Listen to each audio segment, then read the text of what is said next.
Ici, c'est l'accueil du centre de crise de l'ASBL Transit. Toute personne qui fréquente l'institution passe par ici. C'est une petite pièce hyper importante parce qu'en fait, elle figure comme une zone tampon entre la rue et leur mode de vie, et le centre et son fonctionnement.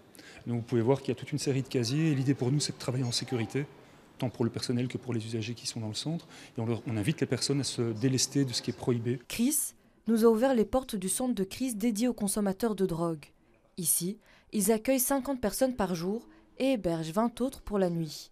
Depuis la période Covid, ce sont les consommateurs de crack qui ne cessent d'augmenter, et pour cause. La société s'accélère, il y a eu une période pendant laquelle on a tous été malmenés avec une crise sanitaire sans précédent, et on a vu des gens qui étaient parfois un petit peu dans une situation particulière, qui, à cause du Covid et toutes les interdictions qu'il y a eu, ont perdu des biens, ont perdu des acquis, ont perdu à un moment donné un moyen économique de pouvoir à un moment donné s'en sortir. Personnes précarisées, sans-abri ou encore migrants, la dépendance au crack devient un réel échappatoire. Pour tenir le coup en rue, il faut à un moment donné rester éveillé. Le crack, c'est un stimulant, ça permet de tenir. Et on le voit, il y a des personnes pour qui, à un moment donné, si on leur donnait la possibilité d'avoir accès à un logement du jour au lendemain, elles le saisiraient comme vous ou moi. Sauf que, vous le voyez, Bruxelles, les loyers explosent au niveau du marché locatif. Et donc toutes ces personnes n'ont plus de possibilités en termes de solutions immédiates. Une addiction qui toucherait entre 2000 à 5000 consommateurs à Bruxelles, selon le ministre bruxellois de la Santé. Au sein de Transit ASBL, les consommateurs de crack sont en haut de la liste avec 72%, et devance l'alcool qui était un des produits les plus consommés. Un phénomène qui devient de plus en plus inquiétant.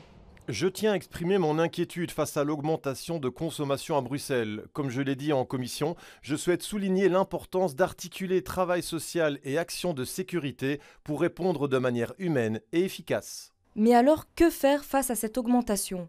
La cure de désintoxication est-elle la solution? Depuis plusieurs années, c'est qu'il faut maintenant, grosso modo, 4 mois en Belgique pour entrer en cure.